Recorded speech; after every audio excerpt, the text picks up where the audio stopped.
realmente começar a entender esse livro do Apocalipse, certo?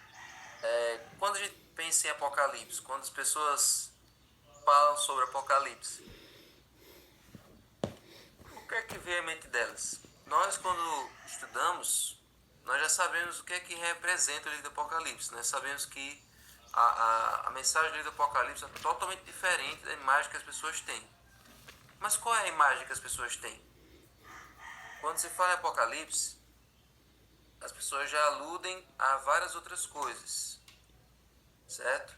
Por exemplo, quando fala-se em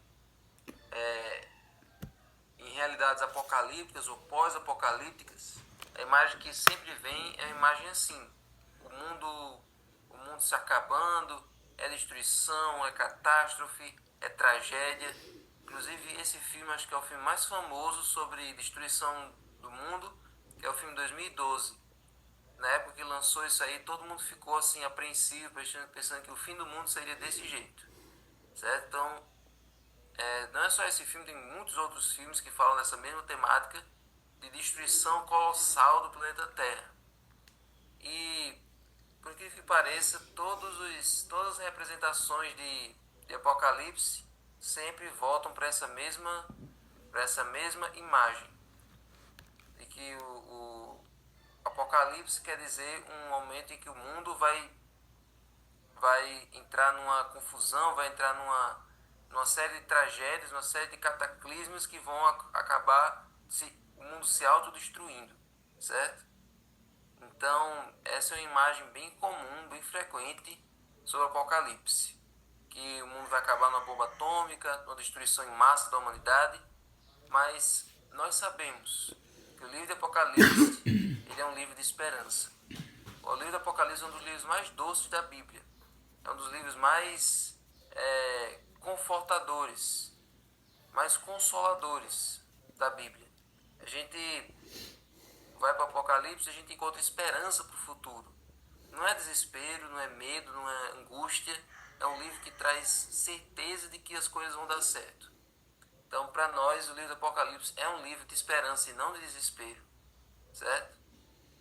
E aí, olha só, o que é que nos reserva o futuro? O que é que o futuro tem preparado para nós? Muitas pessoas, na tentativa de adivinhar o futuro, elas recorrem a vários meios para poder saber o que vai acontecer, quando é que o mundo vai se acabar. Tinha esse homem chamado Nostradamus, que ele fez uma profecia dizendo assim: 1000 chegará, 2000 não passará. Então ele achava o seguinte: olha, no ano 2000 o mundo vai se acabar.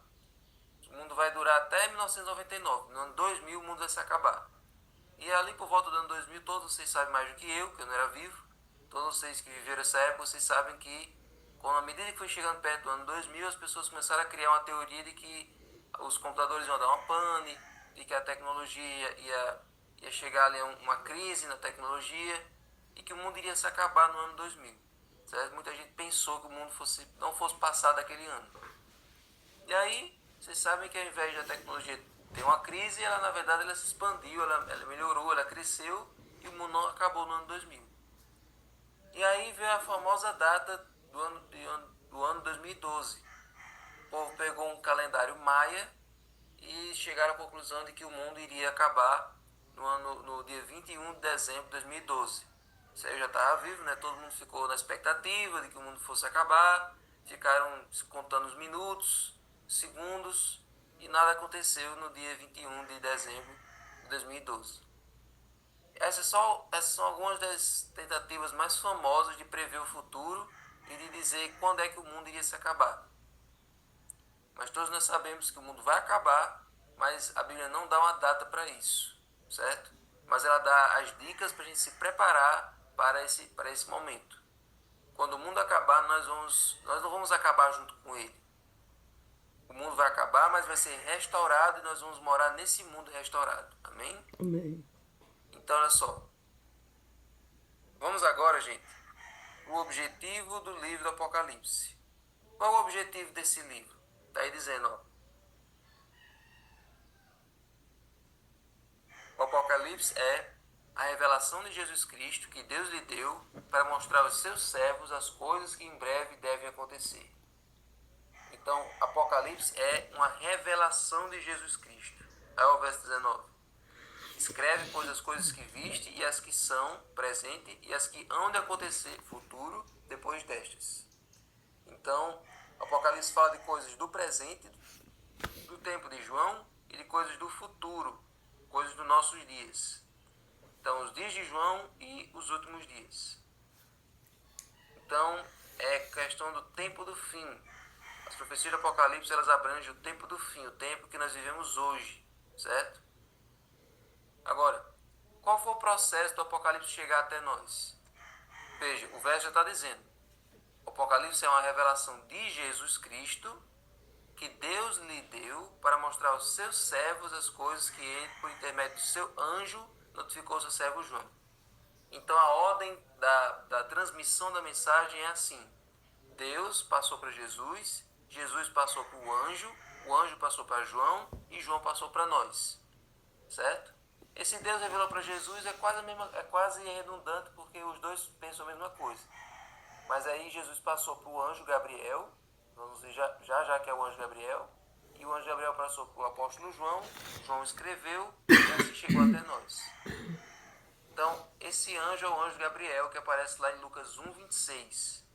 É aquele anjo que veio noticiar para Maria de que ela estava grávida do Messias.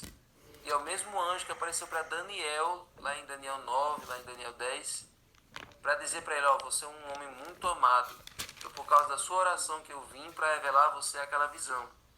Então Gabriel é esse anjo que assumiu o lugar de Lúcifer, lá no céu, e ele é enviado em algumas missões especiais para a Terra, para revelar, para mostrar para as pessoas, para os servos de Deus, algumas revelações, algumas mensagens especiais.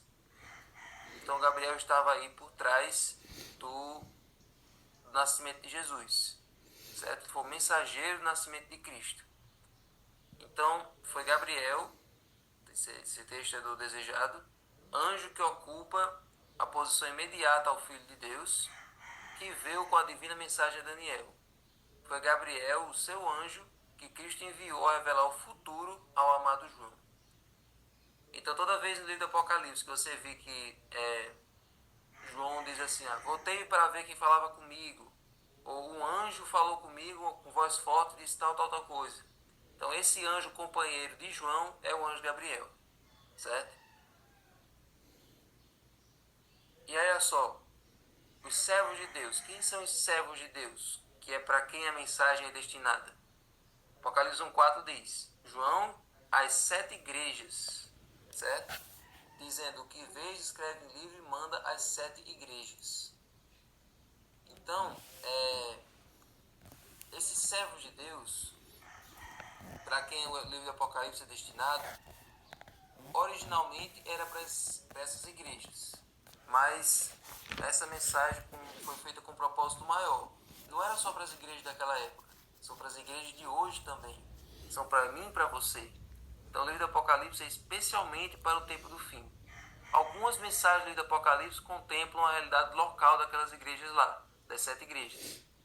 Mas no seu propósito principal é alcançar os servos de Deus do tempo do fim, que somos nós. Porque essas profecias vão acontecer no nosso tempo. Nós vamos ver o cumprimento dessas profecias no futuro, certo? E quem era o apóstolo João? O apóstolo João, como vocês todos já conhecem, ele era o filho de Zebedeu, e junto com seu irmão Tiago, e eles eram os discípulos de Jesus. Jesus chamou eles da pesca para serem seus discípulos. E Jesus deu a eles o apelido de Boanerges, que significa filhos do trovão. Eles eram bastante briguentos, bastante impulsivos, bastante arengueiros, certo? Inclusive foram eles que disseram aquele momento para Jesus, dizendo, olha, os samaritanos não querem saber do Senhor não, os samaritanos não estão querendo aceitar o Senhor. O Senhor permite que a gente jogue fogo do céu sobre essa cidade para matar todo mundo? Então, esses dois filhos do trovão, eles eram bastante teimosos, bastante briguentos, e foi preciso Jesus trabalhar com eles durante 3 anos e meio para que eles pudessem mudar o seu temperamento. Então, Tiago e João eram aqueles dois discípulos também que a mãe deles foi até Jesus e disse: ó, mestre, permite que meus dois filhos se sentem um à tua direita e outro à tua esquerda. Então você pode imaginar que o próprio comportamento dos discípulos já vinha da mãe, né? A mãe de Tiago e João já colocava isso neles. E Tiago e João, junto com Pedro, eram os três discípulos mais íntimos de Jesus, era o círculo mais íntimo. Jesus levou esses três discípulos para a ressurreição da filha de Jairo, levou esses três discípulos para o Monte da Transfiguração, levou esses três discípulos para perto dele, no Getsêmani, certo? Então, João era um discípulo íntimo de Jesus. Inclusive, ele chega até a dizer que ele era o discípulo amado. Ele chega a dizer que era o discípulo de Jesus mais amado, que Jesus mais gostava. Então, esse é um resquício ainda do orgulho que ele tinha no coração. Ele tinha essa mania de se achar um pouco. Mas João foi o discípulo mais leal. Ele foi com Jesus até a cruz e quando Jesus ressuscitou, ele e Pedro foram correndo até o túmulo para ver o que tinha acontecido com o corpo de Jesus. Então, essa é uma trajetória do apóstolo João. Quando é que o Apocalipse foi escrito? O livro do Apocalipse ele foi escrito, gente, no período do Império Romano, certo? Do período do Império Romano. E em que momento, assim, mais ou menos? O Império Romano teve 3 fases. A primeira fase foi a fase da monarquia, fase dos reis. Depois teve a fase da república, que é a parte do Senado. E depois foi a parte do Império. Então foi um pouquinho bagunçado, foi um pouquinho trocado a ordem de Roma. O Brasil teve uma fase de monarquia, depois teve a fase do Império e hoje nós estamos vivendo a República. Mas lá teve essa troca, o Império veio por último. Então João viveu nesse período do Império Romano. E ele viveu ali aproximadamente, o livro do Apocalipse foi escrito ali, aproximadamente entre o ano 81 e o ano 96 depois de Cristo. Essa é uma lista dos imperadores de Roma. O primeiro imperador foi Augusto, certo? Depois veio o imperador Tibério, que foi na época que Jesus nasceu e Jesus morreu, o período aí do ano 14 ao ano 37. Depois teve o imperador Calígula, que foi um dos piores imperadores da história, um ser humano desprezível, que não valia nada. Aí teve o imperador Cláudio, aí veio o imperador Nero, que foi pior ainda do que Calígula, que mandou matar vários cristãos. Aí tem Vespasiano e Titus Flávios e teve Domiciano. Então, João escreveu o livro do Apocalipse mais ou menos nessa época. Enquanto João ainda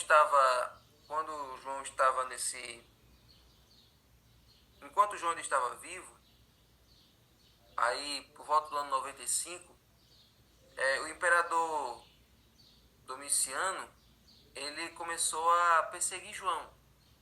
Ele começou a querer destruir João porque João era um dos últimos apóstolos que estava vivo. E o cristianismo já tinha se espalhado por vários lugares do mundo e ele procurou eliminar os últimos representantes do cristianismo. Então o apóstolo João começou a ser caçado por Domiciano e quando ele foi encontrado, Domiciano levou ele para um lugar, colocou ele num tacho de óleo fervente, um caldeirão de óleo fervente. Ele foi colocado vivo lá dentro, mas assim como Daniel e seus amigos, assim como os 3 amigos de Daniel, não sofreu nada. Ele foi colocado lá e saiu ileso. Então o imperador pensou, não, já que eu não posso matar, já que não tem graça se eu matar assim de vez, então eu vou fazer o seguinte, eu vou mandar ele para um lugar que vai ser pior do que a morte. E foi aí que Domiciano colocou ele na ilha de Patmos. A ilha de Patmos era uma ilha pequena, uma ilha rochosa, e todo mundo que ia para lá era porque não tinha mais jeito, não tinha mais solução, eram os piores criminosos que iam para lá, porque ali era um lugar para descartar os seres humanos. Eles ficaram entregues ali à própria sorte.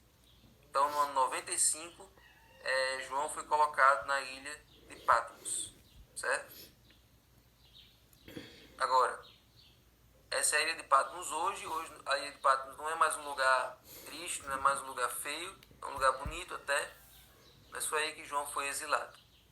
Qual foi o sentimento de João estando isolado naquela ilha? Certo? Qual era o sentimento de João? Já fazia, gente, 65 anos que João tinha visto Jesus. Depois que Jesus foi para o céu, já fazia mais de 65 anos que João não via. A última vez que João viu Jesus, ele era um adolescente. E agora João era um velho, quase 100 anos de idade. Então, a última vez que João tinha visto Jesus foi logo depois da ressurreição.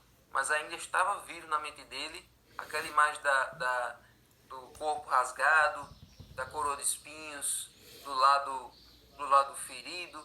Então, na mente de João, as imagens da cruz ainda estavam vívidas na mente dele. Então, João estava vivendo com a saudade de Cristo grande, que fazia mais de 60 anos que ele não via o seu Redentor, o seu Mestre.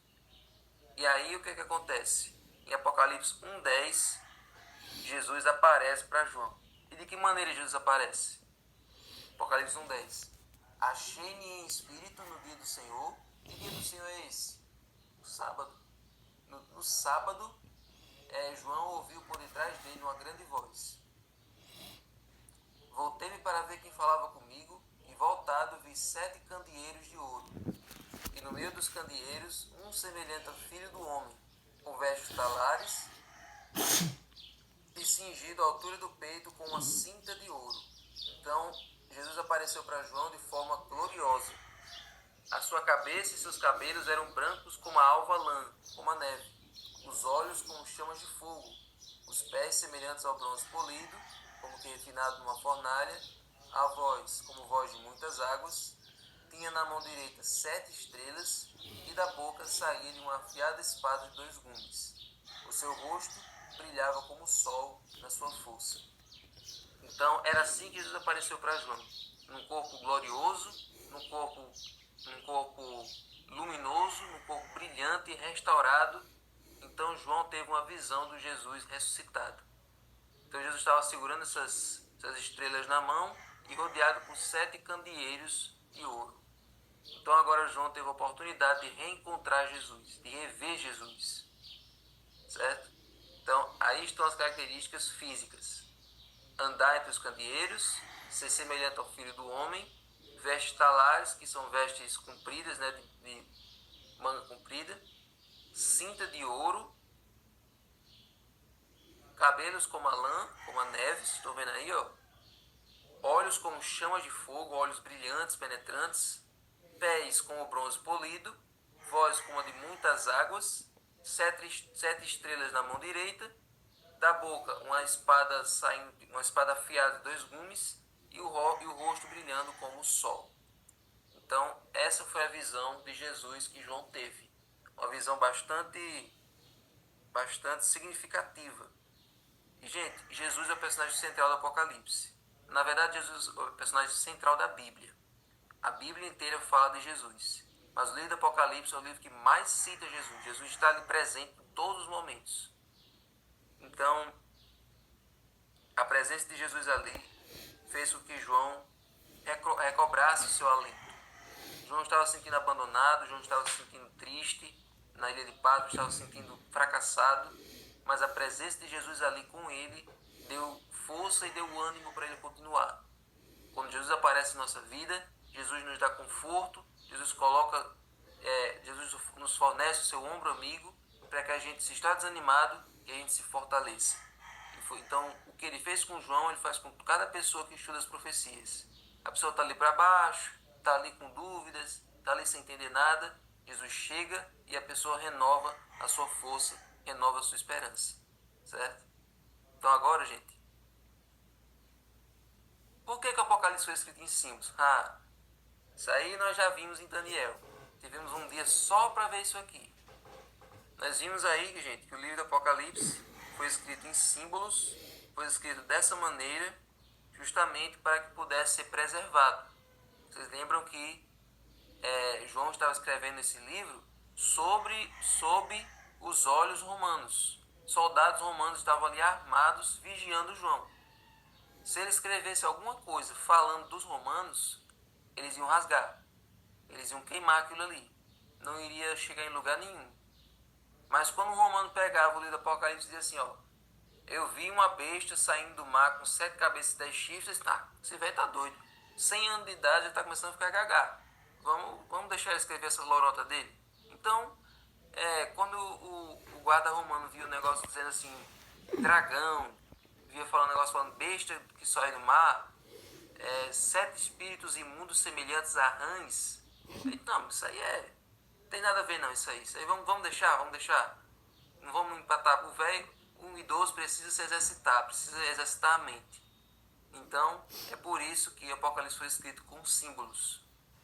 Para que hoje, chegando no dia de hoje, a gente destrinchasse esses símbolos. Então, hoje nós podemos decodificar a profecia à vontade, porque nós entendemos que a Bíblia mesmo ela se interpreta. Ela apresenta os símbolos e o significado dos símbolos. Então, todo mundo aqui tem capacidade de entender qualquer profecia da Bíblia, porque a Bíblia mesmo ela se explica. A Bíblia mesmo ela se interpreta. Amém? Amém. Então, o Apocalipse ele é um código profético. Ele tem 404 versos, cerca de 270 que encontra no Antigo Testamento. Certo? O livro do Apocalipse, gente, ao contrário do que muita gente pensa, ele é um livro que é um dos livros que mais referencia o livro de Daniel.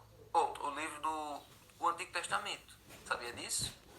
Tem 13 referências a Gênesis, 27 referências ao Êxodo, 79 referências ao livro de Isaías e 53 referências ao livro de Daniel. O Apocalipse é o livro mais Antigo Testamento do Novo Testamento. Ele cita muito o restante da Bíblia. É como se fosse um resumo da Bíblia toda. Tem muitos elementos do Antigo Testamento nele. E para quem diz que o livro do Apocalipse só fala tragédia, só fala de desgraça, nós encontramos 7 bem-aventuranças nele. Bem-aventurado aquele que lê, aquele que ouve e aquele que guarda as palavras da profecia. Vamos ler esse verso. Apocalipse 1:3. Qual é a bênção que uma pessoa recebe estudando Apocalipse? Bem-aventurado aquele que lê. Ou seja, bem-aventurado quer dizer mais do que feliz. Você é uma pessoa plenamente feliz se você estuda Apocalipse. Bem-aventurado é mais que feliz. Ou então, você pode ler assim, tá de parabéns a pessoa que lê. Toda pessoa que lê o livro do Apocalipse, ela está de parabéns. Ela é uma pessoa abençoada. Ler é o sinônimo de aclamação. Ou seja, Deus está parabenizando quem lê. Ah, mas eu não sei ler. Mas se você ouve, você também está de parabéns. Bem-aventurado aquele que ouve. Eu não consigo ler, mas você está ouvindo, então você está de parabéns. Mas está de mais parabéns ainda a pessoa que além de ler e além de ouvir, ela guarda as palavras da profecia desse livro. E guarda as coisas nela escritas, pois o tempo está próximo. Guardar é interiorizar, é assimilar no coração. Não é entrar por um ouvido e sair no outro. É cada palavra ser apreendida na sua vida. Então, Deus espera que você leia, Deus espera que você ouça, mas acima de tudo Deus quer que você coloque em prática aquilo que você lê e aquilo que você ouve. Não é para ser uma mera informação, não é para ser um mero conhecimento teórico, é para ser uma verdade vívida no seu dia a dia. Então o livro do Apocalipse tem várias bem-aventuranças que nós vamos estudar ao longo desse livro. Além das bem-aventuranças, nós também encontramos 7 promessas. Deus promete várias coisas para quem for vencedor. Promete que se alimenta da árvore da vida. Promete ao vencedor que ele não vai sofrer a segunda morte. Promete ao vencedor que ele vai comer do maná, vai ter uma pedrinha branca com um novo nome. Promete que vai ter autoridade sobre as nações. Promete que vai ser vestido de vestes brancas. Promete que vai ser uma coluna no santuário de Deus. E promete que o vencedor vai se sentar com ele no seu trono. Então o livro do Apocalipse é um livro de promessas para quem for vitorioso. E só é vitorioso as pessoas que aceitam Jesus como seu advogado. A vitória de Jesus passa para nós. A coroa de Jesus ele coloca em nós. Então quem for vitorioso vai poder receber tudo isso que Jesus prometeu. Então, gente, a gente vai para o Apocalipse para encontrar Jesus. Jesus é a consumação, o autor e o consumador da nossa fé. Ele é a razão de nós existirmos. É por ele e é por meio dele que nós vivemos, e no livro do Apocalipse a gente encontra ele. O foco do livro do Apocalipse não é assustar, o foco do livro do Apocalipse não é deixar a gente com medo do futuro, não é para deixar a gente preocupado com o que vai acontecer amanhã, não é para traumatizar ninguém. O livro do Apocalipse é para a gente conhecer cada vez mais o caráter de Jesus.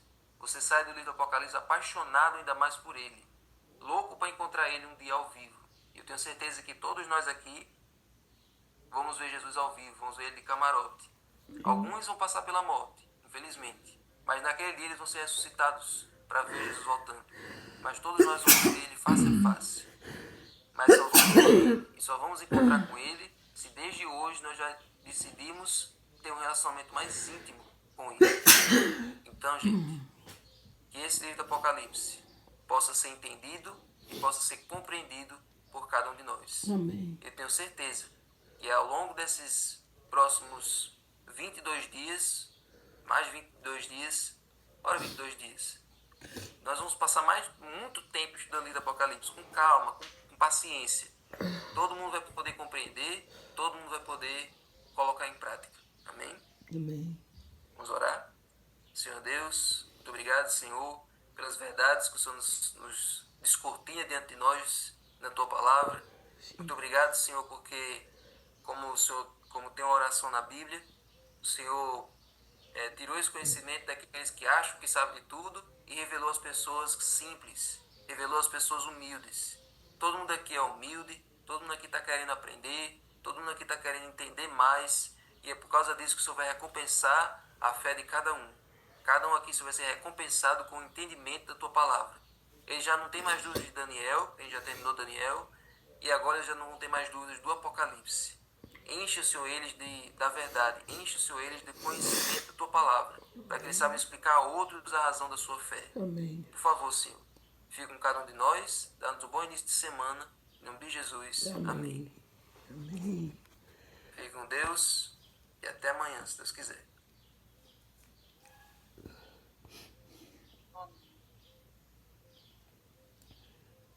Amém. Bom dia, gente. Bom dia. Bom dia e feliz semana para todos.